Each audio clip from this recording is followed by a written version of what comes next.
All right, Jordan, do you want to explain how it is that somebody who is as deeply insightful and capable in the realm of science and logic finds yourself in a place where faith is now playing a dominant role in your life? Briefly, I assume. This is not an easy all right, let's try it briefly first. Maybe a way of thinking about it is one of the phrases that came up in our conversation was that it's an error to imagine that science and, I'll just say religion, are competing for the same domain. It is proper, and the old-fashioned phrase was that theology is the queen of the sciences. And the key thing here is to recognize that in relationship to, say, a knight, a queen is not like a bigger, stronger knight. Mm-hmm. The queen is one who stands next to, in fact, in some sense, particularly above the knight, but provides the knight with the context that orients the knight towards why the knight is doing what the knight is doing and how to do it properly. Yeah. Right? Once you recognize that, then you recognize that both of these domains are not just compatible, but if they are separated, catastrophic. And that when they cross the streams, and when theology tries to do science, this creates all kinds of weird errors that are sometimes profoundly bad for theology because they're so absurd and so easy to undermine that then you lose track of this altogether. The same thing happens, of course, when science tries to do theology.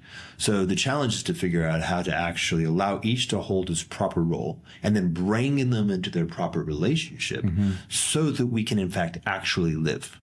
I think we should just kind of hit that point. In some profound sense, the beginning and the end of science is about understanding how to say true things about reality. That's what we're trying to do. We're trying to perceive reality clearly, trying to perceive reality with each other clearly. That's an important piece.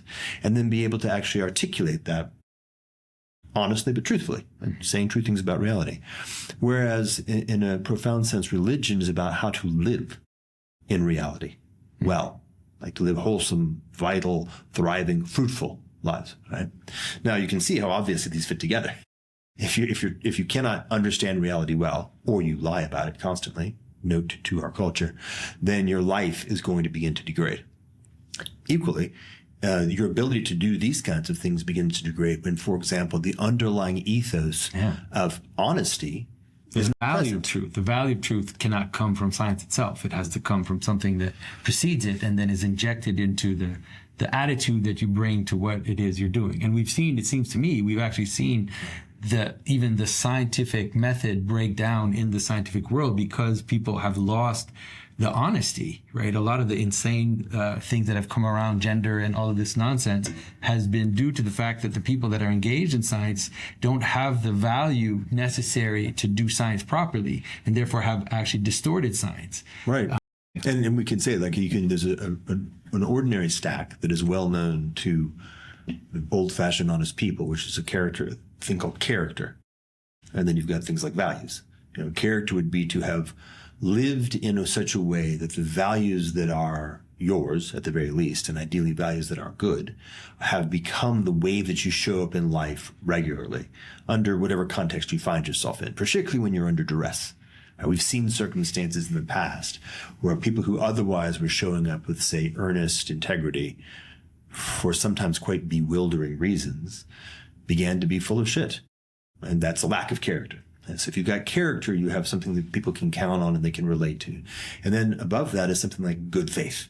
And notice the word faith is in there, right? An actual capacity to choose to be in relationship with reality and with other people on the basis of what is good and true, without a particular need or desire on your part to be, say, right, or to have your version of things be dominant, but rather ultimately with a willingness to sacrifice yourself in service of something that is higher than your particular ego or model or mind.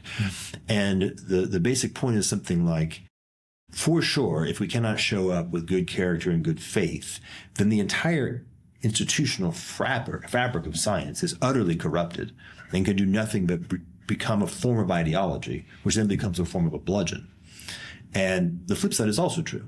I mean, if you can actually cultivate people who can, who have good character and who can hold to the responsibility of truth with integrity, then magic happens. Yeah. Then we actually find things, rich, powerful, deep, insightful things, and we all learn from that. And you hinted at this, but I think it's critical to say that while what I'm saying is sort of obviously true, it is simultaneously, obviously, decreasingly present in the world in which we live, and obviously increasingly necessary, lest the world, in fact, actually fly apart.